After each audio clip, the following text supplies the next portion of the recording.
अगर आप हर दिन का 50 करोड़ रुपया भी कमाने लग जाओ ना, यस 50 करोड़ हर दिन का नेट प्रॉफिट अगर आज आप करने लग जाओ, तो आपको 200 साल से ज़्यादा लगेंगे एलॉन मस्क की नेटवर्थ पर पहुंचने में। बट सबसे बड़ा सवाल है, एलॉन मस्क इतनी बड़ी नेटवर्थ पर पहुंचा कैसे? एक इंसान के लिए जो 50 करोड़ दिन का भी कमा ले तो भी 200 साल में पहुंचना इस नेटवर्थ पर इम्पॉसिबल है। तो ये क्या रोबोट है? इसने पैसे छापने की कौन सी मशीन लगा ली कि इसने इतनी जल्दी इतना बड़ा पैसा बना लिया? देखो, आज अगर आप गूगल पर जाकर एलॉन मस्क की नेटवर्थ लिखोगे, 2025 के अंदर मैं ये वीडियो बना रहा हूँ, हो सकता है आप 26-27 में भी देखें, तो आज इसकी जो नेटवर्थ है 47640, तो आप 47640 को मल्टीप्लाई कर दीजिए 90 से, इतने करोड़ की इसकी नेटवर्थ है। ठीक है, तो यहां पर आप देख सकते हो करोड़ यूएसडी में था, तो मैंने इसे बस आईएनआर में कन्वर्ट कर दिया। ये नंबर आ रहा है 42 लाख करोड़ से ज्यादा पैसा। अब देखो, आज इसकी जो एज है वो है 54। ठीक है, मैं मान के चलता हूं इसने 18 साल में शुरू किया होगा, तो 54 माइनस 18 36 साल आ गए। इसे आप 36 साल से डिवाइड कर दीजिए तो हमें ये पता लग जाएगा एलॉन मस्क ने हर साल कितना पैसा बनाया। एलॉन मस्क ने हर साल पैसा बनाया 1,19,000 करोड़। इसे डिवाइड बाय 12 कर दीजिए तो हर महीने का पैसा आ रहा है कुछ 9,925 करोड़। 9,925 करोड़। हम 50 करोड़ की बात कर रहे थे। इतना पैसा कोई आदमी कैसे बना सकता है? आपके मन में भी सवाल आता होगा, बट ये पैसा इसने कैसे बनाया है? सबसे पहले तो मैंने आपको लास्ट वीडियो के अंदर पेपाल माफिया के बारे में बताया था। अगर आपको नहीं पता तो गूगल पे जाके बस लिख दीजिएगा पेपाल माफिया। सो जैसे आप लिखेंगे आपको एक पूरे ग्रुप के बारे में पता लगेगा। जितने भी पेपाल के अर्ली को फाउंडर्स थे या फिर जो अर्ली फाउंडिंग टीम थी, उन सब ने बड़े बड़ी कंपनीज जैसे लिंक्डइन, यूट्यूब, स्पेसएक्स, टेस्ला, इन सबको खड़ा कर दिया। तो एलॉन मस्क जैसे लोग, पीटर थिल जैसे लोग इसी माफिया का पार्ट है। बट क्योंकि जब आप देखिए पेपाल को ईबे ने खरीदा था $1.5 बिलियन में, तब एलॉन मस्क को $175 मिलियन, कितने होते हैं आज की रेट में? 175 × 9, लगभग 1500 करोड़ से ज़्यादा मिल गए। तो 1500 करोड़ आज आपको मिल जाए तो क्या आप उससे पैसे से पैसा बना सकते हैं? आंसर है हाँ। तो आप सोचिए, एक आदमी इसलिए अमीर बन रहा है क्योंकि उसके पास इक्विटी थी। इक्विटी थी। आज आपके पास कौन कौन सी इक्विटीज है? आपकी इन्वेस्टमेंट्स कहाँ कहाँ हैं? आप कहोगे सर इतनी बड़ी बड़ी बातें मत करो, मेरे पास तो 500, 1000, 10,000, 20,000 रुपए है, मुझे उससे शुरू करना है, मैं कैसे करूँ? अब बनना एलॉन मस्क है तो बेसिक्स तो कम से कम राइट होने चाहिए ना। अब बेसिक्स को अगर राइट करना है तो आज सबसे पहले मैं बिगनर्स के लिए वीडियो बना रहा हूँ कि आपको समझ आए कि इन्वेस्टिंग कैसे करते हैं, इन्वेस्टिंग करने में क्या रिस्क होता है और उससे आप लाइफ में क्या क्रिएट कर सकते हो। तो आज मैं सबसे पहले आपको 10 ऐसे एसेट्स के बारे में बताऊंगा या इन्वेस्टमेंट ऑप्शंस के बारे में बताऊंगा। तो यहां पर मैं एसेट्स लिख रहा हूं और यहां पर मैं सबसे पहले रिस्क लिख रहा हूं। तो मैं आपको रिस्क के अकॉर्डिंग बताऊंगा कि आप पैसा कहां कहां लगा सकते हो जहां से आपका पैसा बढ़ेगा। बट एट दी एंड आपको ये समझना है, ये लोग इतने अमीर इसलिए बनते हैं क्योंकि इनकी कंपनीज को वैल्यूएशन इतनी तगड़ी मिलती है। सो जो मार्केट है, सॉरी एलॉन मस्क तो हमने लिख दिया था। अगर मैं आपको इसकी कंपनी के बारे में बताऊं, टेस्ला शेयर प्राइस पे जाते हैं। सो आज टेस्ला का शेयर प्राइस है $426 का। अब अगर आप यहां पर देखेंगे तो पी रेशियो है 285 का। अब ये बहुत ज़्यादा होता है, but price to earning ratio होता है। इसकी कंपनी कुछ पैसा कमा रही है और उसके मल्टीपल्स में जो मार्केट है इसे वैल्यूएशन दे रही है। तो आज आपकी वैल्यूएशन क्या है? बहुत सारे सवाल हैं, बट मैंने लास्ट वीडियो में ये बताया था कि आपको इक्विटी खरीदनी पड़ेगी या इक्विटी ओन करनी पड़ेगी। उसके तरीके हैं और आप जॉब करके भी इक्विटी ओन कर सकते हो। अगर आपने वो वीडियो नहीं देखी तो आई बटन पे देख लीजिएगा क्लिक करके, या फिर इस वीडियो को पूरा देख लीजिए।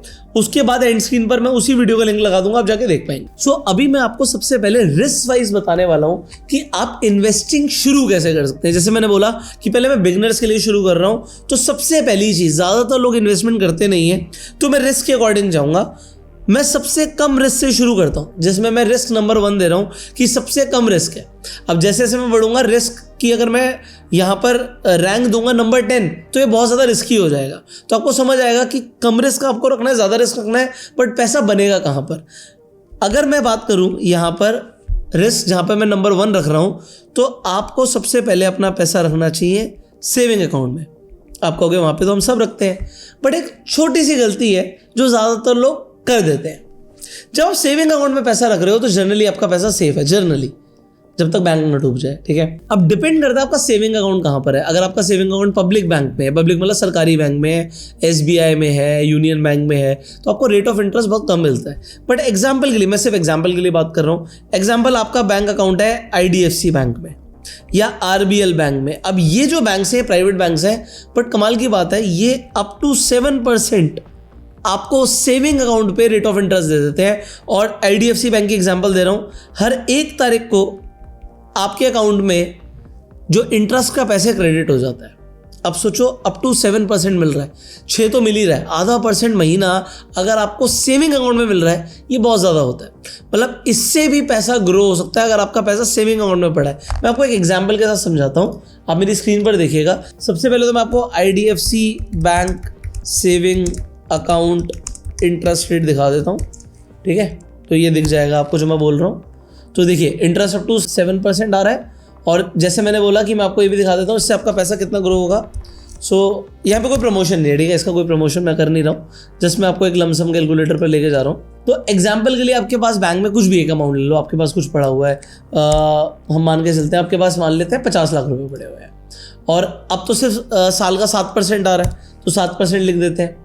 और आपके पास मान लीजिए आप भूल जाते हो पैसे इन्वेस्ट करके, आपने 20 साल के लिए पैसा डाला और छोड़ दिया, एग्जाम्पल है ये, तो भी क्या होगा, आपके जो 50 लाख हैं वो लगभग 2 करोड़ रुपए हो जाएंगे अगर आपने छोड़ दिया। अब आप कहोगे यार पहली बात तो 50 लाख किसके पास है, मेरे पास तो 5 लाख ही है, और दूसरी बात 20 साल छोड़ो, मुझे बताओ 5 साल में क्या होगा।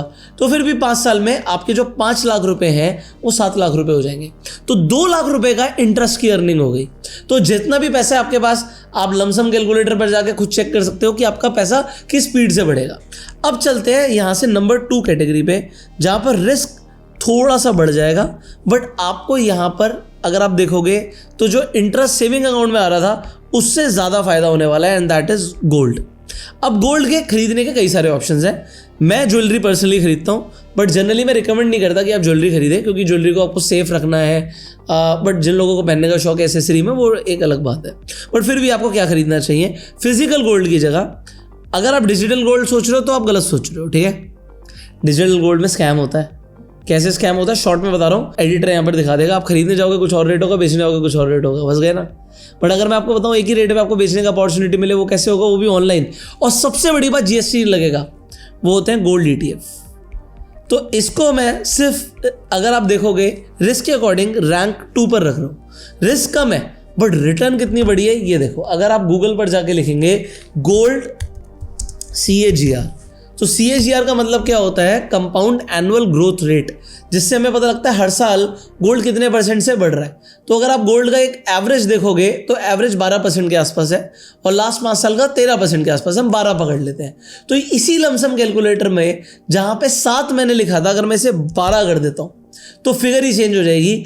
5 लाख के यहाँ पर ऑलमोस्ट 8,80,000 रुपये हो रहे हैं। और अगर आपने इसे लॉन्ग टर्म में छोड़ा, जो हमने एग्जैक्टली 50 लाख से फिगर देखी थी, तो 50 लाख पे जहाँ पे सेविंग अकाउंट में सिर्फ 1,90,00,000 हो रहे थे, यहाँ पे लगभग 4,80,00,000 रुपए हो रहा है आपका। तो इतना बड़ा फर्क आ जाता है, सिर्फ हमने थोड़ा सा ज़्यादा लिया और गोल्ड में इन्वेस्टमेंट कर दिया, तो हमारी रिटर्न पूरी तरीके से चेंज हो गई। अब आप गोल्ड का ETF खरीदोगे कैसे? गोल्ड का ETF खरीदना बहुत आसान है। उसके लिए आपको डीमेट अकाउंट चाहिए होगा। डीमेट अकाउंट फ्री में खुल जाते हैं अगर आपकी एज 18 साल से ऊपर है। तो डिस्क्रिप्शन और पिन कमेंट में एक लिंक है, उस लिंक पे क्लिक करके आप अपना डीमेट अकाउंट खोल सकते हैं। अगर आपकी एज कम है तो आपके मदर या फादर डीमेट अकाउंट खोल सकते हैं, आप उनके नाम पे डीमेट अकाउंट खोल सकते हैं। तो उससे होगा क्या, आपका ऑनलाइन एक डीमेट अकाउंट खुल जाएगा। डीमेट अकाउंट के अंदर होता क्या है, आपके शेयर्स आप डिजिटली स्टोर कर रहे हो, तो ETF भी आप डिजिटली स्टोर कर रहे हो, ये भी एक तरीके का शेयर ही है। अब इसमें पहली बात तो GST नहीं लगता। अब गोल्ड का अगर आप ETF देखोगे तो गोल्ड 20 इंडिया का सबसे पॉपुलर और सबसे बड़ा ETF है। 104 रुपये का आ रहा है, तो आप लगभग 100 रुपये में इन्वेस्टमेंट कर सकते हो। 122 रुपये के अंदर भी सेम अलग अलग ETF है, सारे काम सेम करते हैं। अगर आप चार्ट देखोगे तो गोल्ड 20 भी भाग रहा है, गोल्ड ETF भी भाग रहा है। अगर गोल्ड परफॉर्म करेगा तो चार्ट सेम ही आएगा। सिमिलरली अगर आपको सबसे सस्ता चाहिए ना ETF, तो गोल्ड केस लिख दीजिएगा। गोल्ड केस जैसे आप लिखेंगे, ये भी एक ETF है, ये सिर्फ 19 रुपये का है। महज 20 रुपए से कम में सेम चार्ट सेम होगा, गोल्ड भागेगा तो ये भी भागेगा, तो रिटर्न सेम ही देगा। तो आप इसके अंदर भी इन्वेस्टमेंट कर सकते हैं जितने भी आपके पास पैसा है उसके अकॉर्डिंग। तो gold case, gold ETF, gold बीज में किसी में भी इन्वेस्टमेंट कीजिए। पैसे कम है तो गोल्ड केस से शुरू कर लीजिए और आप देखिए यहाँ पर जैसे जैसे यहाँ पर चार्ट ऊपर बढ़ रहा है इसका मतलब है कि रिटर्न आ रही है। अब जैसे ये गोल्ड के बारे में मैंने आपको बताया, नंबर 3 पर हमारे पास आ जाता है सिल्वर का ETF। अगर आप सिल्वर की रिटर्न देखोगे अभी पिछले कुछ टाइम की, तो सिल्वर ने बहुत धमाकेदार रिटर्न दी है। मैं आपको दिखाऊंगा। यहाँ पर सिल्वर 20 देखिए, ये सिल्वर 20 का चार्ट है और ये देखिए क्या सिल्वर ने अभी ताबड़तोड़ रिटर्न दी है। एनालिस्ट ऐसा बोल रहे हैं कि सिल्वर आने वाले टाइम में गोल्ड को भी आउट परफॉर्म कर सकता है। तो अगर आप देखेंगे 155 रुपए का आपको सिल्वर 20 मिल रहा है, तो आप जाके इन्वेस्टमेंट कर सकते हो। ऑल्दो सिल्वर के अगर आप ETF देखना चाहोगे तो बहुत सारे ETF है। एग्जाम्पल सिल्वर केस पर जाते हैं तो ये महज 16.5 रुपए का है, 16.5 रुपए का है। तो जैसे सिल्वर भाग रहा है ये भी भाग रहा है। अगर आप गूगल पर सिल्वर का CAGR सर्च करते हैं तो आपको दिखेगा सिल्वर की भी लॉन्ग टर्म रिटर्न 10 से 11% की है। कमाल की बात क्या है, पिछले 1 साल की रिटर्न अगर आप INR में देखेंगे तो 54 से 65% की है, 3 साल की 34 to 36% की है और पिछले 5 सालों की 19% की है। इसका मतलब क्या है, रिलेटिवली अभी पिछले कुछ सालों से सिल्वर तेज भाग रहा है। इसीलिए एनालिस्ट कह रहे हैं कि ये गोल्ड को भी आउट परफॉर्म कर सकता है। अब अगर 19% की भी रिटर्न यहां पर लगा दी जाए तो क्या जादू होगा, यहां पर देखना। ये 4.8 करोड़ था, लगभग 5 करोड़ पकड़ लीजिए।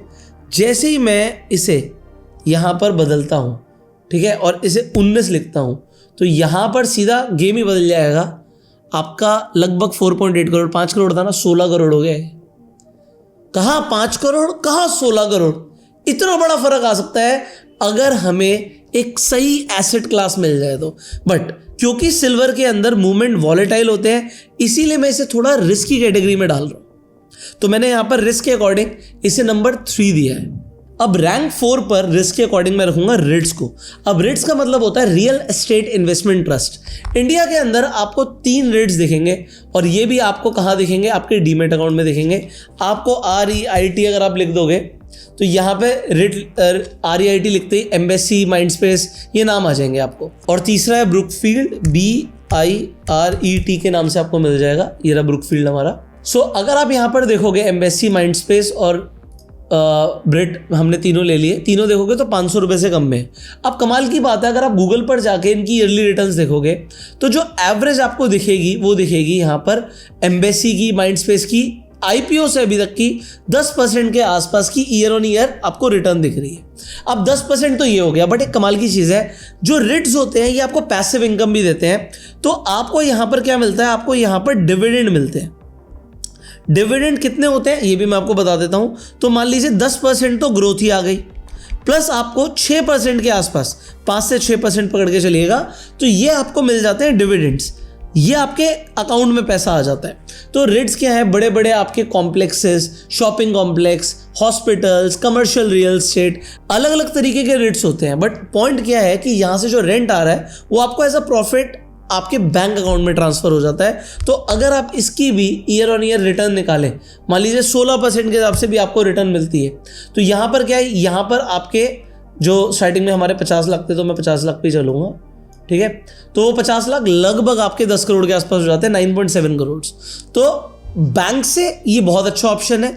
बट अभी हमने क्या लिया कि 10% की रिटर्न आ रही है, बट अब पिछले कुछ टाइम में रिटर्न ज़्यादा आने लगी है। अगर यहाँ पर रियल एस्टेट का प्राइस बूम होगा हमारी मार्केट्स में तो ये रिटर्न और ज़्यादा बढ़ सकती है। इसलिए थोड़ा सा रिस्क ज़्यादा है बट प्रॉफिट भी ज़्यादा है। अब रिस्क थोड़ा सा बढ़ रहा है तो आप इन्वेस्ट कर सकते हो इंडेक्स ETFs में। अब ETF में तो बेसिकली इंडेक्स में ही पैसा लगता है, बट जैसे कि निफ्टी 20, अब ये निफ्टी 20 क्या है, इंडिया की टॉप 50 कंपनियों में आपका पैसा लग रहा है। जैसे कि बैंक 20, आपका बैंक निफ्टी में इंडिया के टॉप बैंक्स में आपका पैसा लग रहा है। जैसे कि मिड कैप निफ्टी, तो मिड कैप के ETF में आप जैसे मिड कैप ETF लिखोगे आपको मिल जाएगा, इसमें आपका पैसा लग रहा है। अगर आपको स्मॉल कैप में पैसा लगाना है, HDFC, SML, 250, इसमें आप पैसा लगा सकते हो। अगर आपको इंटरनेशनल ETF में पैसा लगाना है तो आप नैस्डैक में पैसा लगाना है तो आप मॉन 100 में पैसा लगा सकते हो। अब यही सारे ETF जिनकी मैंने बात करी आपको कहाँ मिलेंगे, आपको आपके डीमेट अकाउंट में मिलेंगे। इसके लिए डीमेट अकाउंट खुलवाना बहुत ज़रूरी है, लिंक आपको डिस्क्रिप्शन और पिन कमेंट में मिल ही जाएगा। तो आप यहाँ पर देखिए फ्री में डीमेट अकाउंट खुल रहा है, बट उससे फ़ायदा क्या हो रहा है, आपका निफ्टी में पैसा लग रहा है इंडिया की टॉप 50 कंपनियों में, और देखो ये रिटर्न है सिर्फ भागती जा रही है। सिमिलरली अगर आप मिड कैप का देखोगे तो भी आपको सिमिलरली मिड कैप का भी ETF मिल जाएगा। ये देखिए ये मिड कैप के रिटर्न है, और है कितने का मिड कैप ETF से 22 रुपये का। सिर्फ 300 रुपये में आप इंडिया की टॉप 50 कंपनियों में पैसा लगा रहे हो। तो ये आप कर सकते हो इंडेक्स इन्वेस्टिंग से। अब इंडेक्स की जो रिटर्न है लगभग 12 से 15% के आसपास चलती है, तो आप लगभग मान के चलिए अगर आपने यहाँ पर भी पैसा लगाया होता तो ये भी 8 करोड़ हो जाएगा अगले 20 सालों में, और आपके पास जो भी पैसा उसके हिसाब से आप यहाँ पर ट्वीक कर सकते हो। अब नंबर 6 की अगर मैं बात करूँ तो आ जाता है आपका डायरेक्ट स्टॉक्स इन्वेस्टिंग। अब जो ये डायरेक्ट स्टॉक्स हैं ये थोड़ा सा रिस्की है मेरे दोस्त, क्योंकि अगर आप डायरेक्टली स्टॉक्स में पैसा लगा रहे हो तो कोई स्टॉक तो आपको एक्सपोनेंशियल रिटर्न दे सकता है, और किसी स्टॉक के अंदर आपका पैसा अटक सकता है, डूब भी सकता है। तो आपको थोड़ा सा यहाँ पर 2 चीज़ें आनी ज़रूरी हैं। पहली चीज़ आपको फंडामेंटल एनालिसिस आनी ज़रूरी है। अब फंडामेंटल एनालिसिस के लिए मैंने कमाल की वीडियो बनाई हुई है ऑलरेडी, इंटरनेट पर आपको मिल जाएगी, जिसमें आपको फाइनेंशियल रेशियो सिखाए हुए हैं। आई बटन पे लिंक है, आप जाके ज़रूर देखिएगा इस वीडियो को। और दूसरा आपको टेक्निकल एनालिसिस सीखनी होती है। अब टेक्निकल एनालिसिस की वीडियो पर तो मेरे हिसाब से one of the highest views technical analysis की वीडियो पर ही है मेरे। तो आप टेक्निकल एनालिसिस और फंडामेंटल एनालिसिस दोनों सीख सकते हैं। आई बटन पे आपको लिंक मिल जाएंगे, और स्क्रीन पर आपको एडिटर ने थंबनेल तो दिखाई दिया होगा कि ये वीडियोस आपको देखनी ज़रूरी है। अब यहाँ तक हम नंबर 6 पर है। अब नंबर 7 पर मैंने रखा है इंट्राडे ट्रेडिंग को। आपको स्टॉक्स जब आप खरीदते हो इंडियन मार्केट में, अगर आप सेम डे खरीद के सेम डे बेच देते हो तो आपको 5x की लेवरेज मिल जाती है। कैसे? जैसे आप यहाँ पर गए, आपने रिलायंस लिखा, ठीक है, हमने रिलायंस लिखा, ये आ गया हमारा रिलायंस का चार्ट। अब मैं अगर इसे बाय करने जाऊँगा तो यहाँ पे 2 ऑप्शन पूछेगा, डिलीवरी चाहिए या इंट्राडे चाहिए। जैसे ही आप इंट्राडे के लिए जाओगे आपका लेवरेज मिल जाता है। यहाँ पर देखो, यहाँ पर जब आप स्टॉक खरीद रहे हो तो एग्जाम्पल आपको लग रहे हैं 1500 रुपये, बट जैसे आप इंट्राडे पे क्लिक कर रहे हो अब आपके लग रहे हैं सिर्फ 300 रुपये। तो हुआ क्या, आपको लेवरेज मिल गया 5 गुने का। अब देखो यहाँ पर ये 2 धारी तलवार है, आपका प्रॉफिट भी 5 गुना हो सकता है और आपको लॉस भी 5 गुने के हिसाब से हो सकता है, बट लोग इससे भी पैसा बनाते हैं। अगर आपको इंट्राडे ट्रेडिंग सीखनी है तो इस चैनल पे बने रहिए, हम बहुत सारी ऐसी आपके लिए वीडियोस लाते रहेंगे जिससे आपकी ट्रेडिंग की स्किल्स इंप्रूव होंगी। ऑल्दो मैंने बहुत सारी वीडियोस ऑलरेडी बनाई भी हुई हैं, आप जाके इंट्राडे ट्रेडिंग आगे पुष्कर राज ठाकुर गूगल पे लिखोगे तो आपको बहुत सारी वीडियोस मिल भी जाएंगी। दोस्तों अभी जो मैंने बात करी वो मैंने बात करी थी इंट्राडे ट्रेडिंग की, बट नंबर 8 पे मैंने रखा है F&O को, जिसका मतलब होता है फ्यूचर एंड ऑप्शंस। अब फ्यूचर्स एंड ऑप्शंस बहुत ज़्यादा रिस्की है, क्योंकि इसके अंदर सिर्फ 5 गुना की लेवरेज नहीं रहती, आपको 20 गुना तक की भी लेवरेज मिल सकती है। कैसे? क्योंकि ऑप्शंस बहुत सस्ते भी हो सकते हैं, बट लोगों को इसकी नॉलेज है नहीं। और अगर आप नॉलेज के बिना F&O ट्रेडिंग करते हो तो आप इसे गैम्बलिंग समझिएगा, आपका नुकसान होना निश्चित है। बट अगर आपको F&O ट्रेडिंग अगर आपने डिटेल में समझी और एज अ बिजनेस इसे समझा तो आप यहाँ से पैसा भी बना सकते हो। इसलिए मैंने इसमें रिस्क बहुत ज़्यादा रखा है, ये नंबर 8 पर है मेरे हिसाब से। बट फिर भी लोग फ्यूचर्स एंड ऑप्शन ट्रेडिंग अच्छे कैपिटल से और डिसिप्लिन के साथ जो लोग करते हैं वो पैसा बनाते हैं। इसके अंदर मैं ऑप्शंस के अंदर ऑप्शन सेलिंग को काफ़ी रिकमेंड करूँगा, ना कि ऑप्शन बाइंग को। ऑप्शन सेलिंग में पैसा ज़्यादा लगता है बट आपकी प्रोबेबिलिटी ऑफ विनिंग ज़्यादा है। अगेन इसके ऊपर मैंने वीडियोस बनाई हुई हैं, बट आपको अब सर्च करके देखनी पड़ेंगी क्योंकि बहुत सारी वीडियोस बनाई हुई हैं। नंबर 9 पे मैं रखूँगा क्रिप्टो इन्वेस्टमेंट को। अब क्रिप्टो इन्वेस्टिंग मेरे हिसाब से काफ़ी ज़्यादा रिस्की है, क्योंकि कोई कॉइन तो आपका एक दिन में 10% 20% बढ़ सकता है। कभी कभी ऐसा भी होता है जब पंप आता है तो 100% की भी रिटर्न आपको किसी मीम कॉइन में दिख जाएगी। बट इसमें होता क्या है, कॉइन ऊपर जाता है और नीचे भी उतनी स्पीड से आता है, जैसे हम बोलते हैं पंप एंड डंप। और pump and dump crypto market में बहुत कॉमन है। तो अब शॉर्ट टर्म में यस, अगर आपने कोई बूम पकड़ा तो आपने पैसा बना लिया, बट अगर आपने टॉप पे इन्वेस्ट कर दिया तो आप अपना पूरा कैपिटल भी खो सकते हो। इसलिए मेरे हिसाब से बहुत रिस्की है। एंड फाइनली नंबर 10 पर जो मैंने सबसे ज़्यादा रिस्क पर रखा हुआ है, मेरे हिसाब से सबसे ज़्यादा रिस्की है अगर आप ट्रेडिंग करते हैं वो भी क्रिप्टो या फिर फॉरेक्स में। अब ये रिस्की क्यों है? सबसे बड़ी बात ये इसलिए रिस्की है क्योंकि आपको लेवरेज मिल जाता है। मैं आपको समझाता हूँ कैसे। अब देखिए, मैंने क्रिप्टो के अंदर ट्रेडिंग इतना रिस्की क्यों बोला। एग्जांपल, आप यहाँ पर बिटकॉइन पे क्लिक करते हैं, आपको यहाँ पे सारे कॉइन्स देखेंगे, यहाँ पर 200 गुना की लेवरेज, 100 गुना की लेवरेज मिल रही है। अब आपको मैं एक बात बताता हूँ, अगर आपको 100 गुना की लेवरेज मिल रही है, 100 छोड़ो, अगर 20 गुना की भी लेवरेज मिल रही है ना, सिर्फ 5% का मूव आपके अगेंस्ट में आएगा और आप लिक्विडेट हो जाएंगे। लिक्विडेट मतलब पैसा गायब। हाँ, पैसा डबल भी हो सकता है 5% के मूव में, बट क्या आपके फेवर में ही मूव जाएगा या मार्केट चॉपी होगी? We do not know. और ये लोग बहुत ज़्यादा यूज़ करते हैं, इसलिए पैसा गंवाते हैं। ऐसा नहीं है कि इसमें ट्रेड करके पैसा कमाया नहीं जा सकता। अब मैं आपको समझा रहा था तो देखो, मेरी खुद की पोजीशंस खुली हुई हैं, आपके सामने है। बट ये जो पोजीशंस हैं, यहाँ पे मैंने ऑप्शन सेल कर रखा है। मैंने अभी आपको इससे पहले इंडियन मार्केट में भी ऑप्शन सेलिंग ही बताई थी। यहाँ पर कुछ $9,000 का पोजीशन ओपन है, मतलब अभी मैंने छोड़ रखा है इसे, ये चलेगा अभी। बट इसके अंदर पैसा काफ़ी ज़्यादा आ सकता है, रिस्की भी ज़्यादा होता है, बट पैसा बन भी सकता है। अब अगर आप ऑप्शन सेलिंग करते हो, ज़्यादातर लोग क्रिप्टो मार्केट में ऑप्शन सेलिंग जानते भी नहीं है, बट अगर आप ऑप्शन सेलिंग करते हो, आप पैसा बना सकते हो। अब मैं यहाँ पर एक चीज़ आपको समझाने की कोशिश करूँगा, अगर आपको समझ आती है तो। इंपॉर्टेंट क्या है, लेवरेज आपको अपने औकात के अकॉर्डिंग लेना है। बुरा लगेगा सुन के, बट जितना रिस्क आप अफोर्ड कर सकते हो बस उतना ही। ऐसा नहीं करना कि एक ही दिन में आपको करोड़पति बनने के बारे में सोचना है, ये पहली चीज़ है। दूसरी चीज़, अगर आप एक सेंसेबल स्ट्रैटेजी के साथ ट्रेडिंग सीखते हो, आगे बढ़ते हो, तो आप पैसा बना सकते हो। और कोई भी स्ट्रैटेजी है, अगर आप कोई स्ट्रैटेजी फॉलो कर रहे हो तो उस स्ट्रैटेजी का थोड़ा बैक टेस्ट करो।